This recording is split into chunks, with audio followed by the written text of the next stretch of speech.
పరికరాలు ఉన్నాయి. మీరు అన్నట్లు చిన్నప్పటి నుంచే తల్లిదండ్రులకి పిల్లలకి బాండింగ్ ఎంత అవసరమో అట్లాగే ఎడ్యుకేషన్ విధానం మీరు అన్నారు 5th క్లాస్ నుంచే మీకు భగవద్గీత శ్లోకాలు అవన్నీ అది మన దేశంలో పుట్టిన భగవద్గీత మన పిల్లలకి అందుబాటులో లేకపోవడం అనేది నిజంగా నేనేమంటానంటేనంటే ఇవన్నీ కూడా పేరెంట్స్ టైం తీసుకోవాలంటాను. ఖచ్చితంగా విద్యా సంస్థల్లో కూడా మార్పు రావాలి. విద్యా సంస్థలు, కుటుంబ క్షేత్రం ఈ రెండు కూడా చక్కటి మార్పు వచ్చినప్పుడు ఇవన్నీ సుసాధ్యాలే అవుతాయి. అప్పుడు మన పిల్లలకు నిజంగా ఉజ్వల భవిష్యత్తు ఉంటుందండి. ఇప్పుడు కొంతమంది ఇప్పుడు వాళ్ళు మనకు ఒక క్వశ్చన్ రేస్ చేశారు కాబట్టి శ్వేత గారు వాళ్ళు నిజంగా ఇలాంటి మాదక ద్రవ్యాలకి అలవాటు పడిన వాళ్ళని ఇప్పుడు మానసికంగా వాళ్ళని అందులో నుంచి బయటికి తీసుకురావడానికి మీ సైకాలజిస్ట్ లాంటి వాళ్ళ పాత్ర ఏమైనా ఉపయోగపడుతుందంటారా? మనకి డి అడిక్షన్ సెంటర్స్ ఉన్నాయండి. బట్ అన్ఫార్చునేట్లీ ఒక ఉదాహరణ చెప్తాను. కరోనా సమయంలో మందు షాపులు అన్ని కూడా బంద్ చేసినప్పుడు చాలా వరకు బెల్ట్ షాపులు కూడా మనకు విచ్చలవిడిగా ఉన్నాయి, especially in suburbs and all.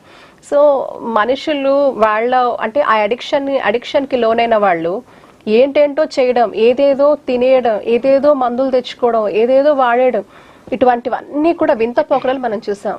And కొన్ని జిల్లాలలో, హైదరాబాద్ సమీపంలో ఉన్న కొన్ని జిల్లాలలో కూడా కొన్ని రకాల మెడిసిన్స్ కూడా వాళ్ళు ప్రిస్క్రిప్షన్ లేని మెడిసిన్స్ విక్రయించి పిల్లలు వాడడము అండ్ ఇలాంటివన్నీ కూడా మనం చూస్తున్నాం. కాబట్టి ముందు మనం గమనించాల్సింది పిల్లలలో మార్పు. మీ పిల్లలు రెగ్యులర్ గా ఉండే లైఫ్ స్టైల్లో సడన్ గా డబ్బులు అడగడము, ఎక్కువ టైం డబ్బులు తీసుకోవడం, కొన్నిసార్లు ఇంట్లో ఖరీదైన వస్తువులు మాయమైపోతూ ఉంటాయి. ఇలాంటివన్నీ మనం గమనించాలి. ఎక్కడ అంటే చెక్. సో రొటీన్ గా సడన్ గా చక్కగా ఉన్న పిల్లలు మూడీగా అయిపోవడం, ఒక్కళ్ళే టైం గడపడము, సడన్ గా బాగా అగ్రెసివ్ బిహేవియర్, వాళ్ళలో కోపాలు, ఒక అగ్రెసివ్ గా వాళ్ళ మాటలు టర్న్ అయిపోవడము, ర్యాష్ ఆన్సర్స్ ఇవ్వడము, ఇలాంటివన్నీ కూడా చేంజెస్ అండి. సో ఇవన్నీ మనం గమనించాలి. అంటే చాలా మంది అంటే కొన్ని మూవీస్ లో కూడా చూపిస్తూ ఉంటారు చిన్న పిల్లలకి ఐస్ క్రీముల్లో కూడా పెట్టి వాళ్ళని. ఐస్ క్రీమ్ ఎందుకండి, ఇప్పుడు మీకు విచ్చలవిడిగా వెరీ షాకింగ్ చాక్లెట్స్, ఇప్పుడు తక్కువ రేట్ లో చాక్లెట్స్ లాంటివన్నీ కూడా విక్రయిస్తూ ఈవెన్ స్కూల్ పిల్లలకని కూడా చాలా మంది పేరెంట్స్ మాతో చెప్పిన సందర్భాలు ఉన్నాయి. కాలేజెస్ లో కూడా పిల్లలకి చిన్న చిన్న చాక్లెట్స్ రూపంలో వాళ్ళకి అలవాటు చేసి తర్వాత దాన్ని రేటు పెంచేసి పిల్లలు దానికి అడిక్ట్ అయ్యేటట్టుగా. సో ఇవన్నీ కూడా చూడాలండి. ఎందుకంటే తీవ్రమైన దుష్పరిణామాలు మన ఫిజియలాజికల్ గా, సైకలాజికల్ గా ఉంటాయి. ఇప్పుడు ఇలాంటి వాళ్ళని మీరు ఎవరినైనా మీరు అట్లా ఒకటండి, సైకాలజిస్ట్ కి సైకియాట్రిస్ట్ కి డిఫరెన్స్ ఏంటంటే వాళ్ళు ఎంబీబీఎస్ చేసి ఎండి సైకియాట్రీ చేస్తారు. మేము మా పిహెచ్డి మా స్పెషలైజేషన్స్ ఇందులో చాలా విభిన్నమైన abnormal psychology, social psychology, clinical psychology, మాకు ఇందులో ఒక 30-40 ఫీల్డ్స్ ఉన్నాయి, సబ్ ఫీల్డ్స్ ఉన్నాయి. సో మేము థెరపీస్, కౌన్సిలింగ్ ఇవన్నీ కూడా చేస్తాం. బట్ మెడికేషన్ అనేది సైకియాట్రిస్ట్ మాత్రమే ఇస్తారు. అంటే ఒక తీవ్రమైన స్థాయిలో అంటే స్టేజెస్ అంటాం, first stage, second stage, third stage, fourth stage. Stages కి అనుకూలంగా ఏంటంటే వాళ్ళకి ఇంకా మెడికల్ ట్రీట్మెంట్ కావాలి, మందులు కూడా వాళ్ళకి వేస్తారు అంటే సైకియాట్రిస్ట్ వారి యొక్క సూపర్విజన్ లో జరుగుతుంది. దీనికి స్పెషలైజ్డ్ హాస్పిటల్స్ ఉన్నాయి మన దగ్గర హైదరాబాద్ లో. కానీ డి అడిక్షన్ సెంటర్స్ ఎంతైతే ఉండాలో అంత స్థాయిలో మనకి లేవు. కొంత అవేర్నెస్ కూడా లేనదేమో, అవేర్నెస్ లేదు. డి అడిక్షన్ సెంటర్స్ కూడా పూర్తి స్థాయిలో మన రాష్ట్రంలో, మన తెలుగు రాష్ట్రాలలో లేవు.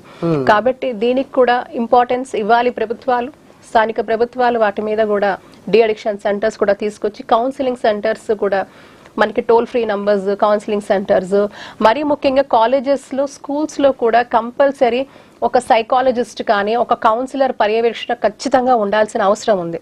వీళ్ళ అబ్జర్వేషన్ అనేది కూడా స్టూడెంట్స్ కి అవసరం అంటారు. అవును, ఉండాలండి, ఖచ్చితంగా ఉండాలి. యూజువల్ గా మీరు అబ్రాడ్ లో రూల్స్ అండ్ వాటిలో మ్యాండేటరీ అనేది ఉందండి. యాక్చువల్ గా ఉందండి, ఉండాలి. ఎందుకంటే వాళ్ళ మానసిక స్థితిని కూడా అబ్జర్వ్ చేసే కౌన్సిలింగ్ సెషన్స్ ఉండాలి. If you take countries like America or other countries, UK, మాకు కంపల్సరీ ఏంటంటే స్కూల్ కౌన్సిలర్, సైకాలజిస్టులు ఉండాల్సిందే, లేకపోతే వాళ్ళకి పర్మిషన్స్ కూడా ఉండవు. So these are all very very important అన్నమాట. అంటే అంత అవసరం ఉంది ఇక్కడ, ఖచ్చితంగా ఉంది. ఎందుకంటే అన్ని విషయాలు ఇంట్లో చెప్పుకోలేని పరిస్థితులు ఉంటాయి. So where is the place to went out, వాళ్ళు చెప్పుకునే ప్లేస్ ఎక్కడ ఉంది. సో ఇవన్నీ కూడా ఇవి జరగాలి, ఉండాలి అండి. సో నేనేమంటానంటే ఫస్ట్ బెస్ట్ కౌన్సిలర్స్ గా పేరెంట్సే మారాలి ఇంట్లో. ఒకప్పుడు మనకి ఉమ్మడి వ్యవస్థలో అమ్మమ్మ, తాతయ్య, పెద్దమ్మ, పెద్దనాన్న, అత్తయ్య, మామయ్య, ఉమ్మడి కుటుంబం అందరూ ఉండేవాళ్ళు, బంధుత్వం. చాలా మంది నేను చూస్తే అత్తయ్యలతో చాలా ఫ్రీగా ఉండేవాళ్ళు అమ్మాయిలు, అబ్బాయిలు అయితే మావయ్యలతో, బాబాయిలతో, పెద్దనాన్నలతో మాడుకునే వాళ్ళు. వాళ్ళకి ఏమన్నా ఇష్యూస్ ఉన్నా, పర్సనల్ ఇష్యూస్ ఉన్నా కూడా వాళ్ళతో చర్చించేవాళ్ళు. అంతటి ఇది ఉండేది, బాగా ర్యాపో ఉండేది. అట్లాగే ఊర్లో కూడా సంబంధ బాంధవ్యాలు ఇతరులతో కూడా చాలా చక్కగా ఉండేవి. ఇంటర్ పర్సనల్ రిలేషన్స్ అనేవి విత్ ఇన్ ఫ్యామిలీస్ చాలా బాగుండేది. కాబట్టి ఎక్స్టర్నల్ సపోర్ట్ అనేది వాళ్ళకి ఎప్పుడు అవసరం పడలేదు. బట్ ఈ రోజుల్లో మనకి న్యూక్లియర్ ఫ్యామిలీస్ వల్ల ఎక్స్టర్నల్ సపోర్ట్ మనం తీసుకోవాల్సిన పరిస్థితి ఈ రోజు ఉన్నప్పుడు సిగ్గుపడక్కర్లేదు. ఇప్పుడు నాకు తెలిసి చాలా మంది సెలబ్రిటీస్ కూడా వాళ్ళకున్న సైకలాజికల్ ఇష్యూస్ ని బహిరంగంగా వచ్చి మాకు ఇష్యూ ఉంది అని చెప్తున్నారు. అంటే కొంతమంది